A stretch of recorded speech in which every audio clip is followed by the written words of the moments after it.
DJ merci seen bopp. tàcc leen moo liggéey. waaw dem leen toog dem leen toog. allez dem leen toog. dem leen toog.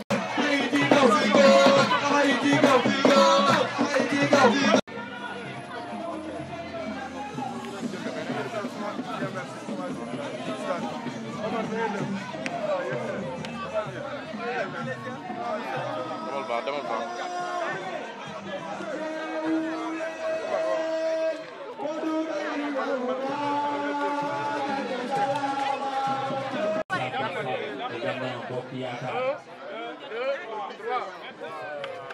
Voilà, gars, nous tâchons, s'il vous plaît, tous vos applaudissements.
La presse est là-bas.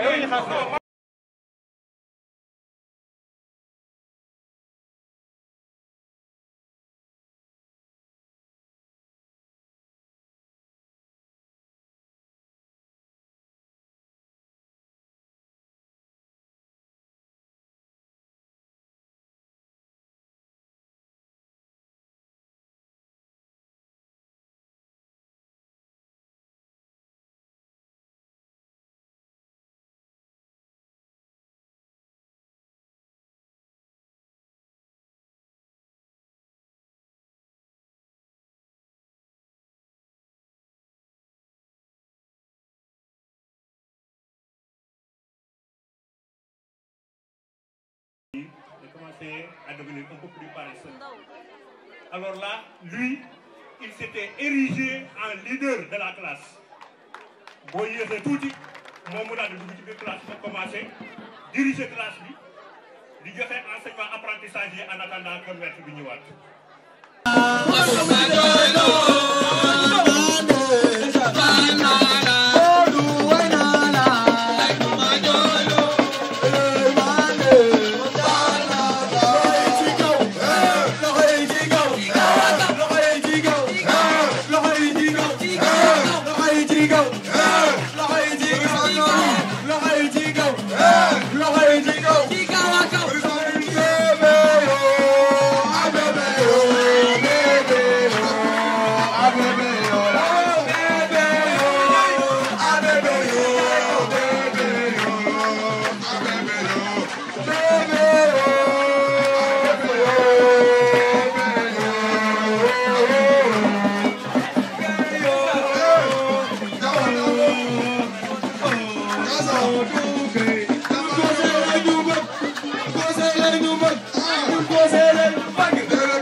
En sociologie Paris 8 waaw dama fàtte woon loolu xam nga damay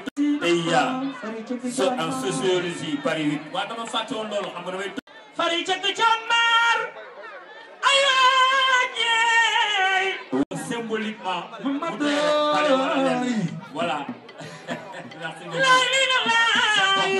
aja am sanu sekkal sa yaay rek sa nangul teel rek man di naw c'est important tàccu leen lu mel nii gars tàccu leen lu mel nii bakk leen jàmbaaro ay moo doy sama waay.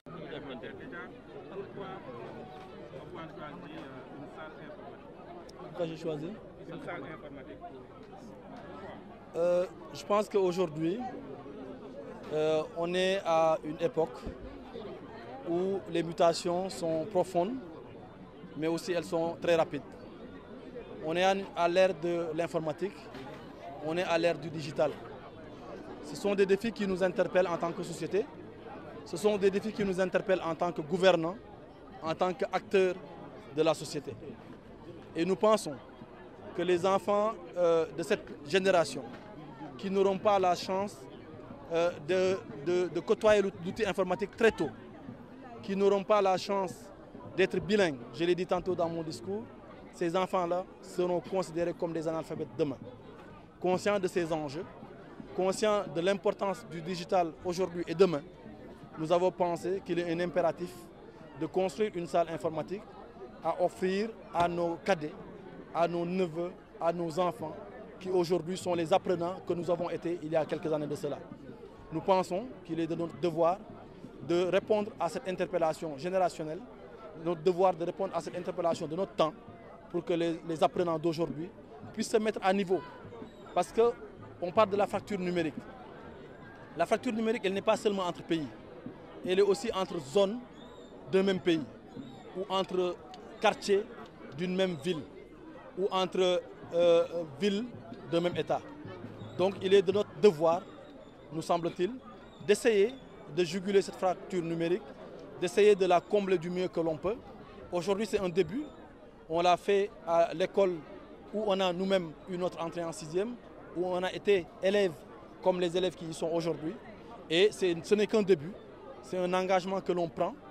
Inch'Allah, si Dieu nous donne la victoire au soir du 23 janvier 2022, nous allons équiper toutes les écoles de la commune de salles informatiques à l'image de celles qu'on a inaugurées aujourd'hui. Moi, je préfère ne pas parler de coûts, parce que l'éducation n'a pas de coût, l'enseignement n'a pas de coût. Et aujourd'hui, nous ne nous éblouissons pas des coûts qui peuvent paraître faramineux. Nous l'avons investi avec cœur, nous l'avons fait avec beaucoup de joie et nous l'offrons à nos cadets, à nos enfants. Et donc de ce point de vue-là, nous estimons que c'est inestimable, ça n'a pas de coût. Pourquoi le choix de Fatou Blaise? Fatou Blaise Diagne est une icône de Pikine, elle est une icône de l'enseignement de façon générale. C'est une icône en tant que maman, c'est une icône en tant qu'enseignante, mais aussi c'est une icône qui symbolise la passion de l'enseignement. L'engagement dans le système éducatif désintéressé. Fatou Blaise Diagne est aujourd'hui, je crois, celle-là qui incarne à elle seule l'éducation dans sa perfection, dans sa passion pure, dans un engagement qui n'est mu que par la volonté de servir et de bien servir son pays. Je crois que c'est mérité que cette salle-là porte son nom.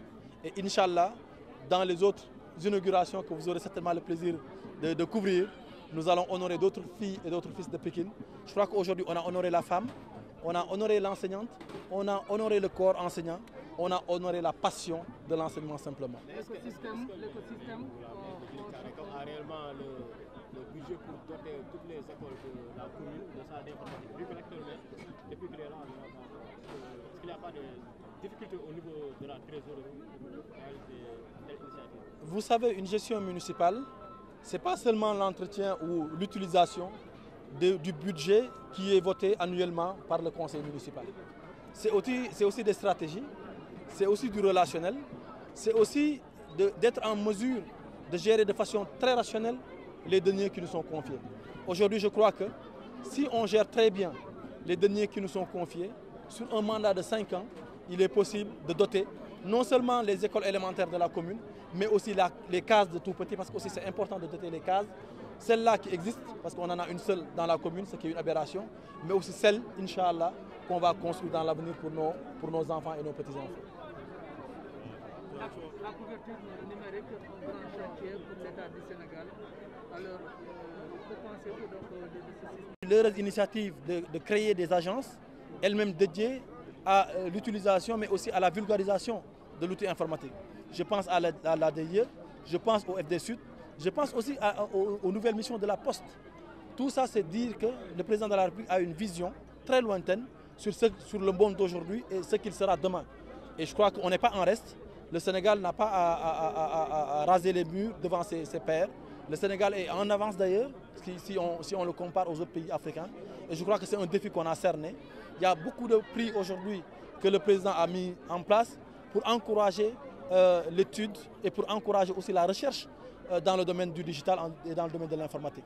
Donc c'est dire que le Sénégal a vraiment une longueur d'avance sur ce niveau-là. Un mot, Président, par rapport aux étudiants de cette commune qui suivent. Est-ce que vous avez pris en compte leurs préoccupations dans votre programme? Mais bien évidemment, parce que nous aussi, nous avons été étudiants et dans notre équipe, il y a beaucoup de gens qui ont eu à vivre les difficultés que vivent les étudiants aujourd'hui. L'une de ces difficultés majeures, c'est celle liée au transport. On le sait, beaucoup d'étudiants qui sont à l'université de Dakar ont comme problématique majeure le transport et quelquefois la restauration. La restauration d'ailleurs, elle peut être gérée parce que les étudiants sont des adultes qui sont assez costauds souvent et donc qui peuvent souffrir de la faim avec endurance. Par contre, ils ne peuvent pas marcher de Djiddah Thiaroye Kao à l'université Cheikh Anta Diop de Dakar.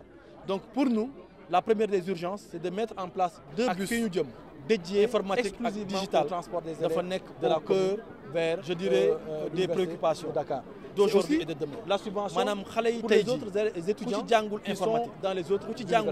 Parce qu'on a tendance à les oublier on pense évidemment au plus grand nombre qui se trouve au gap aussi les universités ci yenn état yi diggante état waaye fracture numérique boobu nekkul rek diggante ay état dafa nekk aussi au sein des états mu am ay gox yoo xamante ne si dafa am li ñu fay tuddee fracture numérique. Donc il y a un programme tey jii nii besoin bi ñu am fii ci gox ci banlieue bi de façon générale fii si biir Djiddah Thiaroye Kao en particulier xëy na amuñu ko ci yenn gox yi ci Sénégal mais jàpp nañ plus amplement défilé boo xam ne bu ñu ko réglé wul suñuy doom ëllëg dinañ leen yoreel ak moo tax bi ñu waree def benn investissement ñun ñëpp ñu mànkoo ne li gën a efficient moo de ñu dajale suñuy doole na mu toll ñu defar ci une salle informatique moderne équipé ko ba mu baax jébbal ko li nga xam ne moom mooy le corps enseignant jébbal ko ñi nga xam ne ñoom ñooy suñuy xale yi fiy jànge pour que ñooñu mën a nekk mettre à niveau suñu yéene moom mooy toutes les écoles de la commune ñu équipé leen ci salle bu mel nii pour que xale yi suba ñoom tamit ñu mën a méngoo ak yeneen xale yi nga xam ne ñu ngi jóge ci yeneen commune ñu mën a méngoo ak ñoom niveau kenn bañ leen a raw jàpp nañ ne défi la pour suñu dëkk défi la aussi pour suñuy xale yi nga xam ne ñu ngi yewoo ci dëkk bi pour que ñoom ñëpp ñu mën a fexe ba ñu jàng informatique bu baax mën a jàng aussi yeneen yi nga xam ne ay jumtuwaay yoo xam ne dañ koy soxla pour mën a nekk ay xale de leur âge comme on dit de leur temps.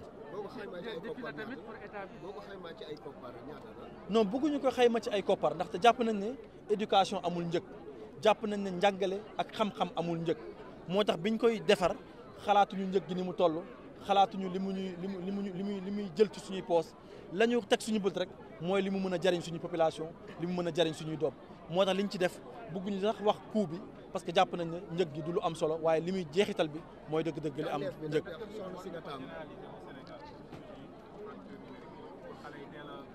waaw lii défi la boo xamante ne si ñun en tout cas ñi ngi koy jéem a relever suñu commune ñi ngi interpeller bien sûr suñu naataangoo yëpp on ne veut pas être dans une position de donneur de leçon bëgguñu mel ne kuy yedd ñeneen ñi mais daal gëm nañu ne buñ ko mënee def partout mooy gën ci suñu ay doom mooy gën ci suñu dëkk. tànneef bi nga tànn soxna si Fatou Blaise Diagne lan moo tax. waaw Fatou Blaise Diagne dafa nekk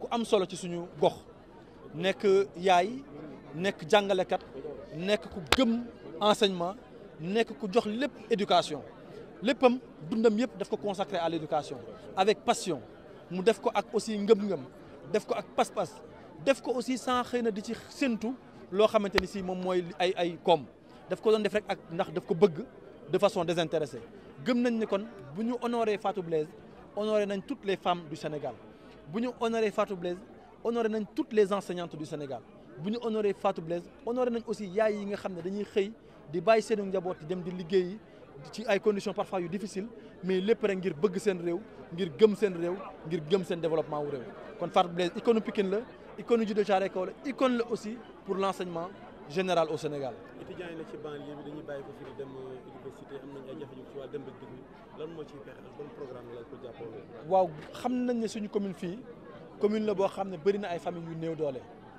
bëri na aussi ay étudiants yoo xam ne dañoo nekk ci li ñuy wax benn phase transitoire dans leur vie ñu nekk ci diggante bu metti boo xam ne dafa laaj jàppale dafa laaj gunge diggante bu gàtt la mais diggante bu tar la te bokk na ci défi yu gën a mag ci ñuy jànkonteel moom mooy le défi du transport maanaam li leen di jëlee fii yóbbu leen ba fa ñuy war a jànge ñu ëpp ci ñoom nag di jànge université Cheikh Anta Diop bu Dakar ñu jàpp ne kon bu ñu góorgóorloo ba am ñaari bus yu ñu tegal fi étudiants yi suñu xëyee di leen yóbbu suñu wàccee ñu di leen indiwaat teggil nañ leen benn jafe-jafe bu mag boo xam ne ñi ngi koy jànkonteel fàttewuñ aussi ñi nga xam ne ñi ngi jàng ci yeneen université yi nekk ci biir réew mi parce que ñoom tamit suñuy doom lañu donte bëriwuñ fa ni ñu bëree université de Dakar aussi dañu soxla maire bi gunge leen maire bi bàyyi leen xel maire bi accompagner leen te noonu aussi lañu prévoir jox leen ay subventions yoo xam ne dina leen mën a gunge ba lañ fay dajeel ci ay charges ñu mën ko amortir bu baax a baax mën fa nekk ci nekkin boo xam ne dina mën a jàng ci conditions yu baax mën a indiwaat lijaasa yi nga xam ne moom moo tax ñu yóbbu leen ñu dem jàng foofu incha allah.